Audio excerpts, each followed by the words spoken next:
এক ছিল শান্ত গ্রাম, যেখানে শিশুরা খেলতো, হেসে আনন্দ ভাগ করত আর আকাশে সূর্য হাসত।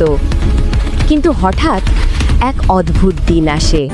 গ্রামে প্রবেশ করে এক দুষ্টু দৈত্য, যার চোখে ছিল অন্ধকার আর পায়ের ছোঁয়ায় ঝরে যাচ্ছিল সব হাসি। শিশুরা আর তাদের খেলার আওয়াজ আর হাসি আর শোনা যাচ্ছিল না। দৈত্যটি ছিল বড়, লোমছানা, আর সে প্রতিটি শিশুর গা ঘেঁষলেই তাদের হাসি চুরি হয়ে অদৃশ্য হয়ে যেত।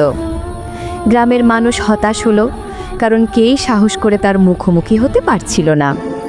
কিন্তু গ্রামে থাকতো ছোট্ট মিষ্টি ছেলে, নাম রোহন, যার মন ছিল বুদ্ধি আর কৌতূহলে ভরা। রোহন ভাবল, যদি আমরা সবাই একসাথে থাকি, হয়তো দুষ্টু দৈত্যকে থামানো যায়।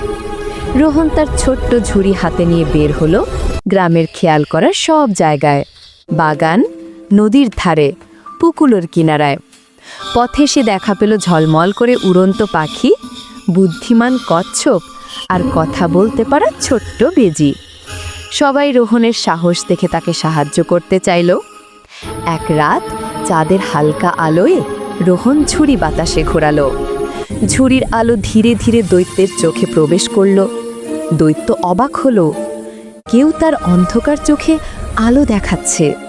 রোহন ধীরে ধীরে তার সাহস আর ভালোবাসার আলো ঢেলে দিল দৈত্যের মনেও। হঠাৎ দৈত্যের দুষ্টুমি থেমে গেল, আর সে বুঝল, হাসি চুরি করলে সে কখনো খুশি হতে পারবে না। পরদিন সকালে সব শিশুরা আগার হাসতে লাগলো।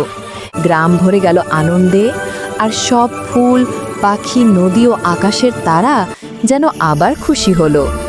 দুষ্টু দৈত্য এখন বন্ধু হয়ে রইল, আর সবাই শিখল, সাহস, বুদ্ধি আর ভালো মন দিয়ে যে কোনো অন্ধকারকে আলো করা যায়।